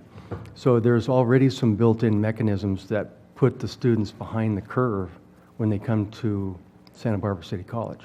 So these are all topics that I think are rich to be able to discuss and find out how we bridge that gap so that students can be more successful when they come here. Yeah, I found that in our previous meetings, whatever the subject of the meetings were, the subject, you know, in one-on-one conversations after the meetings when everybody's kind of leaving or just having some time to get acquainted, the number one subject of most interest was, you know, the college readiness of the students. Oh, they didn't seem to, in some cases, didn't realize that we felt that they weren't ready. And, you know, it was like, but, you know, the subject wasn't really directly brought up. And yet that's what they're all interested in, is how do we do a better job? Those trustees care just like this board cares. And, you know, if we could work, if it was just the trustees, you know, we could get together and come up with some kind of better direction, but we need a little help and more input. You know, so your relationship with the new director, the president there, will be very helpful, I'm sure. I think, personally, I think faculty need to be involved in that conversation too. Yeah. Yeah. You guys go talk They're about closest it to with each other and then Yeah. come back to us and Right. go, this is what we think. Thank you for indulging me. It's something I feel very passionate about. You know, I want to point out something about the 66%. You know, unprepared for college doesn't mean incapable of college level work. And I think that's what that number really highlights. The measure that we have to use on the scorecard is really simply, if we look at these students that have been here in that cohort over 6 years, where did they start in math and English? Did they start at something that we said wasn't college level? So really what we're saying as being unprepared for college is that they didn't come to us with the math skills that our assessment processes have indicated that they're ready for college level work. That's very problematic because it clearly doesn't mean that they're not capable of doing college level work, because I bet many of those 66% that completed 30 units of college level work, none of those were college level math and English classes, meaning that they chose to put that off, which is not a good thing to do, but they still progressed toward their degree even with that in place. So I think what I mean, it shows us that we have good quality instruction. We have students that come that, because of the way we measure it, aren't prepared in math and English. Many of them that aren't prepared in math and English actually probably could attempt and complete college level math and English if we gave them the opportunity or provided an environment that you know, supported that. So it's a really complicated issue, but we are looking at lots of things, including assessment as one of them, levels that we have. A lot of the first slide you saw that showed progression towards college level between math, English, and ESL simply had to do with where they started. The further away you start from something, the less likely you are to be able to get to that goal of college level. So we have to look at the number of levels of things we have. So we have a lot of initiatives going on to address all of these, and I think pat ourselves on the back that those are good numbers, but at the same time recognize that even though we may have had 40% that were successful in a couple of years, there's 60% that we can work on, and that's really important. So we're working on those as well. That's an excellent point, you know, and there's... Sorry about that. No, thank you, Paul. Thank you. That was very helpful. Oh, don't be sorry, please. And the other thing is that I think that we can do some bridge work with the faculty, working with the high school teachers, you know, getting them together to be able to talk about kind of what expectations are and how we can bridge some things that way. And that was one of the things I wanted to talk about with superintendent at the high school, in the school district, so. Take a look at the Long Beach Promise. If you just Google Long Beach Promise, they got together with their high school faculty and other administrators, and one simple thing they did that made a tremendous difference was require math in 12th grade. Because you come, take a test, you haven't had math since 11th grade, you're going to bomb. Exactly. You forgot it all. No, you're But it doesn't mean you're not capable, and it comes back quickly, but now you're in a remedial math class, and so, but you were a good student in high school, so maybe our multiple measures pilot will move that needle, we hope. But there's a simple example. Great point. So more dialogue. I'd like to go back to Craig's comment about the budget, that this is more interesting. In some ways, I just want to remind folks that the budget is our most important policy document. And what we spend money on, and some of the things we're just talking about now, we may want to support in that budget, are what make the difference. So I really would urge you not to be too bored with the budget, because that's where the action is. Oh, and I don't mean I'm bored, but you know, what we do here, we're all here for the students. Yeah. And now we're looking at that stuff with the students. I don't know, it's a very pleasant diversion, but I think an understanding of what's going on for us is really paramount, because we're doing the budget and writing other policies. So, thank you. Thank you very much. One other dimension I just wanted to throw in, and you guys get to decide whether it matters or not, but we have heard a lot from time to time about student engagement being important to student success. And so I've been curious for a while about the measurement of students who are engaged in co-curricular activities, for example, the clubs, the athletics, the competitions. I know many of our faculty go out of their way to support them voluntarily even, and should we be putting more budget into some of those possible indicators for student success if they work? But we have to look at the information to see if that's a good choice. Excellent point. Okay, well, why don't I briefly cover the next two tabs, and then I want to spend just a little extra time on that last Skills Builder tab. So degree and transfer, again, very good numbers, but you can see the difference between prepared and unprepared. If you look at the next tab, career technical education, this is also a good number compared to the state. And that's all I'll say about that.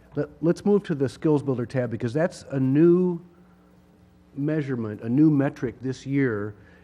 The idea behind this is to capture something about the students that come here, take a few courses, and then disappear. So are they failures, or what did we do wrong, or was that what they intended to do? So they look at students who take career technical education courses that have earnings that they can see in the labor market data that we have access to, have earnings before, during, and after those courses. So these are, we think, professional people who are here to either gain new skills or brush up on existing skills, or maybe get a new level of certification on their particular job. So what they do is measure their wages before, during, and after, 1 year before and 1 year after. What was the change after taking those courses? Previous to this, we counted those as students who disappear. Now, it's not huge numbers. This is the beginning of a measurement that hopefully will go forward and become more refined. Also, there are difficulties in collecting labor market data. We can't see self-employed people. We can't see military. It's only places where we can collect wage data from employers who pay into the unemployment insurance system. That's where this data comes from. But you can see big wage gains, at least we believe they are, in some of these fields, smaller gains in others. We're looking at reasons why, trying to unpack this. It's a multi-layered topic, but more to come in this area. Previously, again, we saw these students appear and disappear, but now we're trying to be more intelligent about what were they really here to do and what gains did they make. Questions, anyone? I noticed that the statewide number was 13.4%, which is considerably higher, but I'm also wondering if there's a kind of data pains going on here in terms of, there were also some different areas where the state was seeing big gains. I think accounting was one of their top ones. Exactly. And notice, if you look at the second column, the number of students in that group, it's almost the reverse of the percentages. One of our biggest majors is business, and yet we're seeing little gains there. So we know who these students are behind this data. So what our next step is to unpack this, track what were these students really doing, what happened, what do we know about them, and see what we can learn from this initial data. I meet people in the community that are working, not necessarily education related, but I just met someone recently works in private education, private school. They're over here taking classes. I said, "What are you taking classes in?" You know, this person already has a master's degree, and they says, "Well, I want to pick up a second degree in early childhood development, and I need a couple of undergrad classes or one or two." So I'm going there and I take them, you know, and I pick up the classes. And when I talk to people that work in high-tech industries, research places that we have kind of plentiful in this area, you know, talk to people there that are there, and it's frequently, age doesn't seem to matter. "Oh yeah, I'm taking classes at City College. I'm picking up this class that I never had a chance to take," or "I thought it might help me better understand." I recall doing that kind of thing myself when I had a business degree, and I was publishing real estate MLS books. And I came back here, and Dr. Heron on the school board was teaching a class on real estate principles. And I really didn't want to take the class, but I wanted to know what he was teaching. And so I went and I took the class. And I remember him coming up to me, this was like 35, 40 years ago, and he goes, "Craig, what are you doing in here?" Because he could see my transcript, I guess. I don't know how he knew anyway. He says, "What are you doing in here?" And I go, "Well, I need to know what you're teaching these people, because I'm going out there to all these real estate boards, and I'm trying to teach those realtors how to fill out the forms and why to fill them out in certain ways and what the statistics mean." And he goes, "Okay." And you know, I didn't care if I passed it or not. I just wanted to know what he was teaching. Anyway, I took the class. But other people do that kind of thing constantly. And so your task to kind of pin that down is like almost impossible, you know, unless you get every single student to fill out a form. Well, it's a reason, why am I taking this class? Yeah. The deeper we dig, the more we find out. And there are so many different kinds of students, and So we just learn more and more each time. Well, thank you, Robert. I think you got a lot of discussion out of that, and I sure and did. Thank yeah. you. I want to, before I leave, I want to put in a plug for Andy Harper's CLL website. I've been there myself. I followed links from emails. Those instructor videos are awesome. They are so engaging and so high energy, and that website is so easy to navigate and enroll in classes. Is he still? Oh, Andy. Andy's still Yeah. here. No, sincerely, I think it's awesome. I think it's a great model, and we all ought to go look at that. Well, Good thank job. you. Okay, our next item is a proposal to create an ad hoc board committee to discuss and focus on mitigating college impacts on the community. And Anthony, I know you had some comments on this. Yeah, as you know, for the last few weeks, I've been immersed in coding the results of the If Only I Were the New SBCC President survey that we sent out. And we received 675 responses to that, and the responses range anywhere from a few sentences to actually some short essays. And so it's taking me a little bit of time, but I want to, and I'll be presenting all of that data to not only you, but to the college community and the community at large in a few weeks. But I guess my point of all this is that there are some significant themes that have come out of that survey. And one of the themes that is something that is important to us is that we at Santa Barbara City College do impact the community in many ways, whether it's parking, traffic, housing, our carbon footprint, infrastructure issues in the city, on and on and on with all of that. And I guess that's all to say that I really would like to encourage you to consider very strongly this ad hoc committee to help mitigate and explore and ultimately hopefully find some potential solutions to some of these impacts that we have here at the college on our community. I think we need to do that. It's certainly something that is called for in the survey, and I just want to urge you to do that. Well, thank you. What I'm envisioning here kind of builds on some earlier discussions we've had. Marianne in particular pointed out that there's a lot we don't know.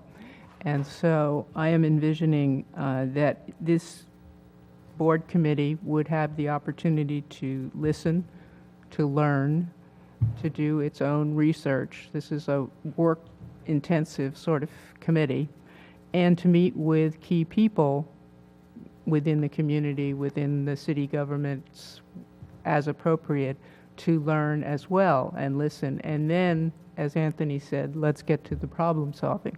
So there would be a coming back to the board periodically with reports on what we've learned and recommendations for courses of action. And Anthony would be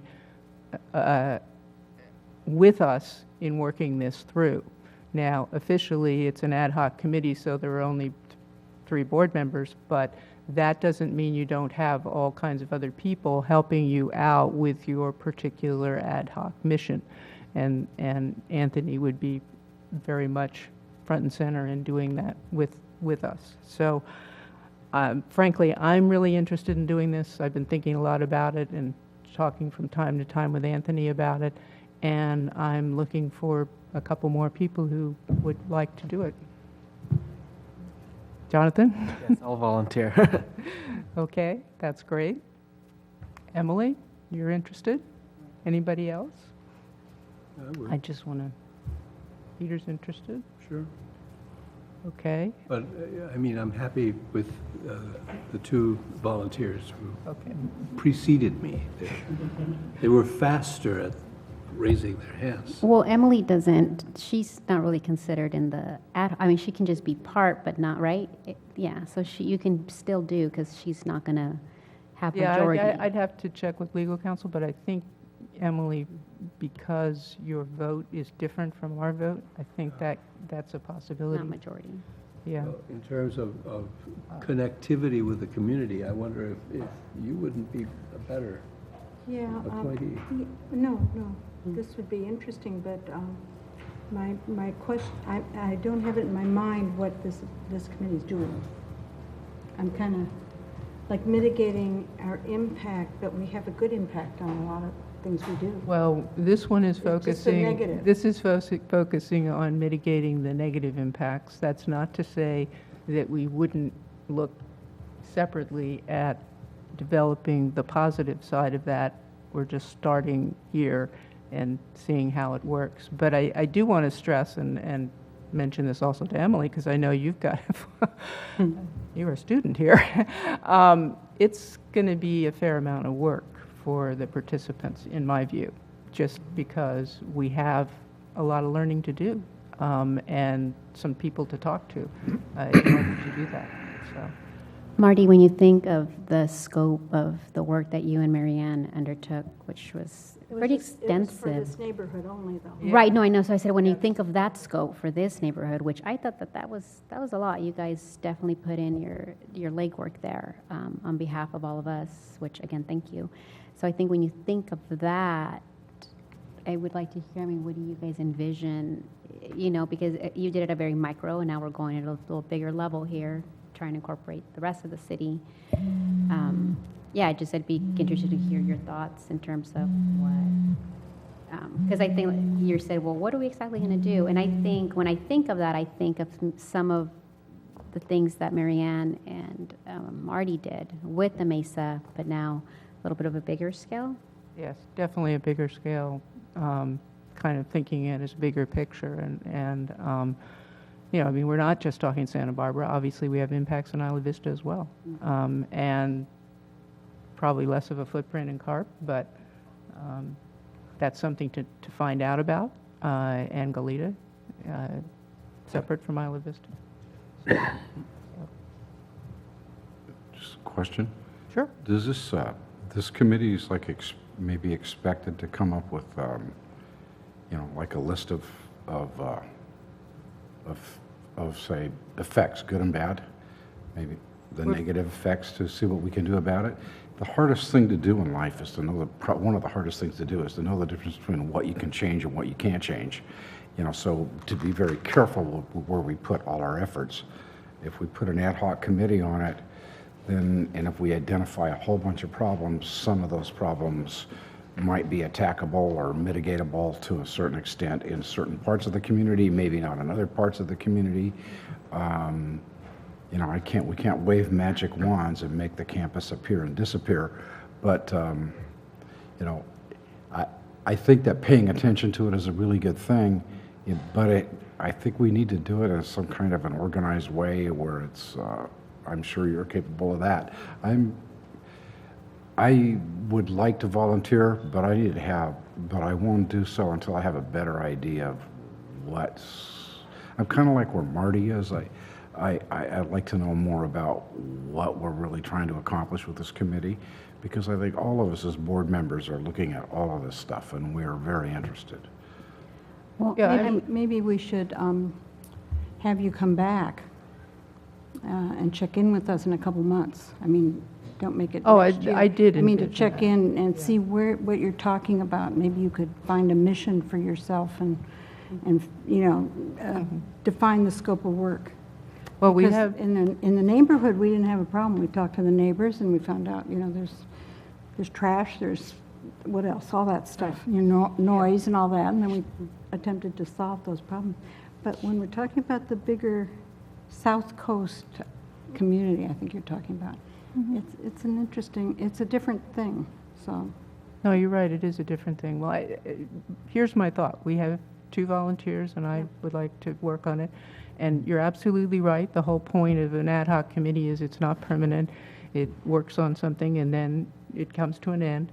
And in that, I think there are steps that we take that come back to the board and say, okay, here's the gist of what we have learned. Here's a recommendation that we have, and this is why we think this. And you guys get a chance to both see that bigger picture of the direction that's forming, as well as any recommended results. So, and Emily, I can check with Craig, and I'm guessing you can be on, but it would also probably give you a little more flexibility not to be one of only 3. If you've got to go to class or take an exam, it could be a problem. This is something I am definitely very passionate about, so it'd be devoted I time. appreciate that. That's great. So I would like to see the committee being formed, and only because the board did vote on a goal of student housing or something to that effect. And I just don't see how we would even measure something.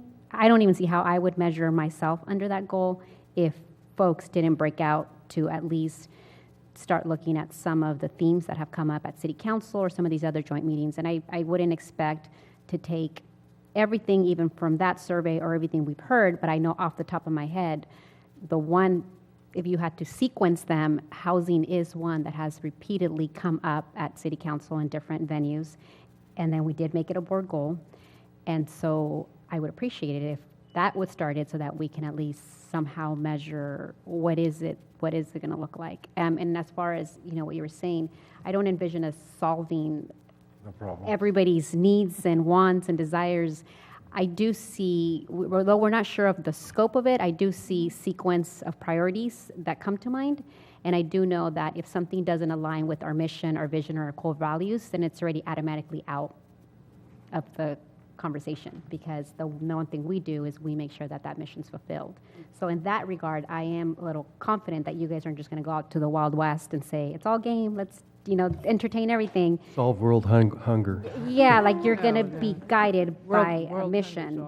And World hunger is off the list, okay. yeah, so, and we have a good food bank, so I mean, if we had issues, but yeah, so in that regard, I think I'm trusting that if it doesn't align with mission, vision, which is to be determined, and core values, then it's off the table, and we partner with other agencies in the community that could probably better address that community issue.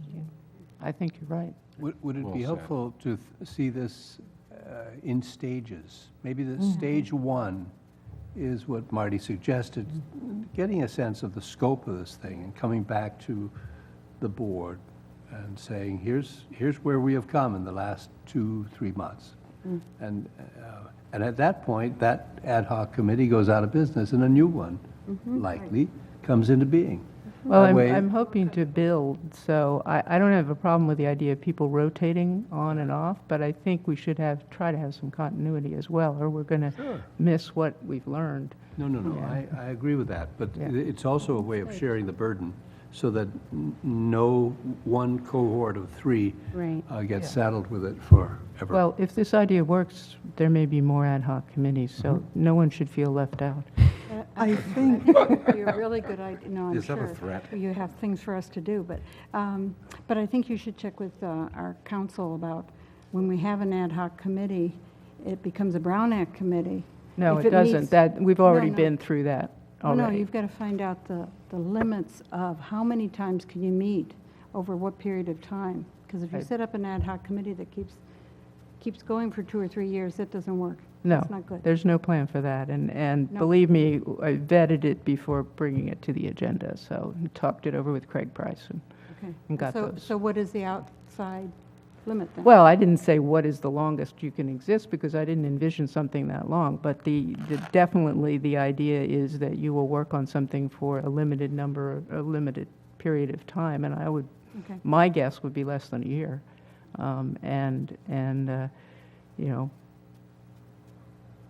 Let's see what we can, I'm interested in both learning and problem solving. So, something that might be off the list is something that we don't see a way to solve, but other things we may be able to work on.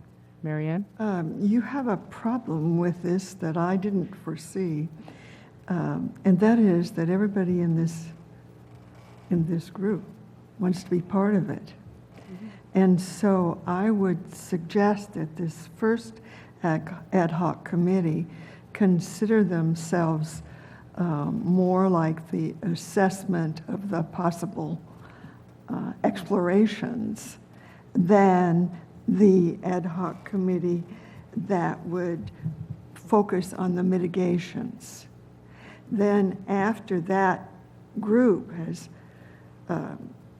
worked through what might be looked at, maybe it needs to come back here, because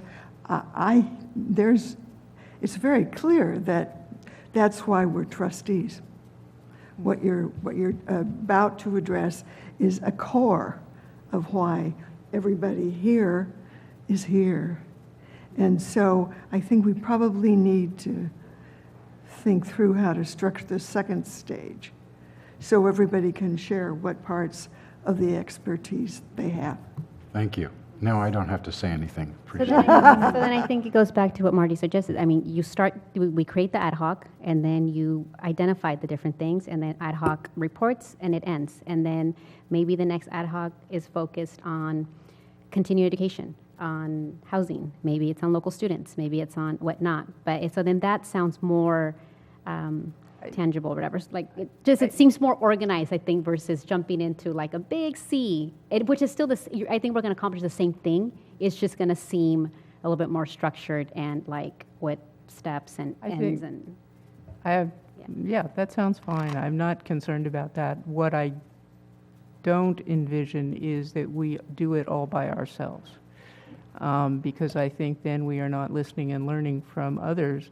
And certainly Anthony has learned a great deal from the survey and from his contacts with the community and so forth. And we just need to build on that before we develop a possible list of accomplishments or directions to go. And you're right, any one direction may be big enough to needs its own ad hoc committee, if that's the case. I don't want to overdo the idea, but I do think it fits where we have a specific issue of concern and interest that just does not fit a standing committee either, necessarily. So, I would offer, even though I at this point, I really don't want to serve on that committee, but I'm very interested, and I would offer my services if you need somebody to make an appointment with a businessman in town or in the city or something. I can make an appointment and go talk to him and write down what I learned and give it to whoever's on the committee. I can do some of that work.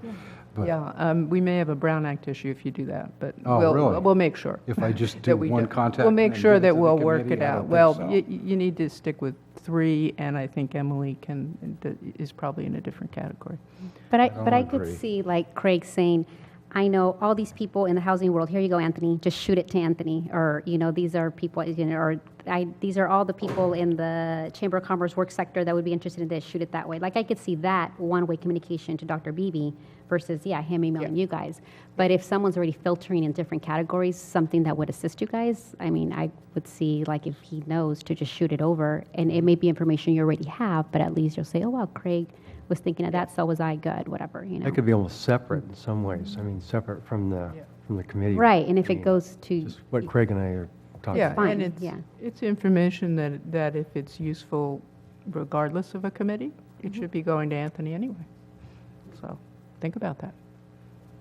Jonathan? I think maybe based on the discussion now, it would be helpful that we meet and then come up with like a mission and maybe a time schedule, but not something super firm, and come back to the board. And I think we should be pretty public about this, but we aren't ready to be very public yet because we don't have a clear defined goal yet. So I think we should do that, bring it back to the board, get it consensus, and then release it and say, because part of this committee is we want to tell people that we're being proactive in addressing issues that we care about and they care about. So Right, and the we whole have to be very public that we're doing this in the first place, or else, I mean, no one will know or care. No, I agree with you. And the point of coming back and talking about it in a board meeting is to air that information and make sure everyone's in the loop. So do you need a motion to start the ad hoc? That would be good. So I move item 5.1 to start an ad hoc committee. Okay. And we have a second? I'll second it. Okay. All in favor? Aye. Oh, I didn't Opposed? say to appoint Marcia Peter and Jonathan. Yeah, that probably Sorry. makes sense. All right. And we'll go from there. Thank you, guys. All right. You will We, convene this ad hoc committee? I'll find a date we can get together. We've come to the end of the agenda, so it's time to adjourn. And thank you, everybody. Good discussion. Oh, Jonathan. Question, the committee meetings are no longer on there. Does that mean that we're not having committee meetings for the rest of the year? That means we are suspending them at this For now, point. We're not getting formal about it, but we're trying out the process we discussed. That makes sense. Yeah. Facilities was on a day where I had work that I couldn't get off anyway, so. You're looking happy about it. Yeah. You lead a charmed lighter, I mean, it worked out.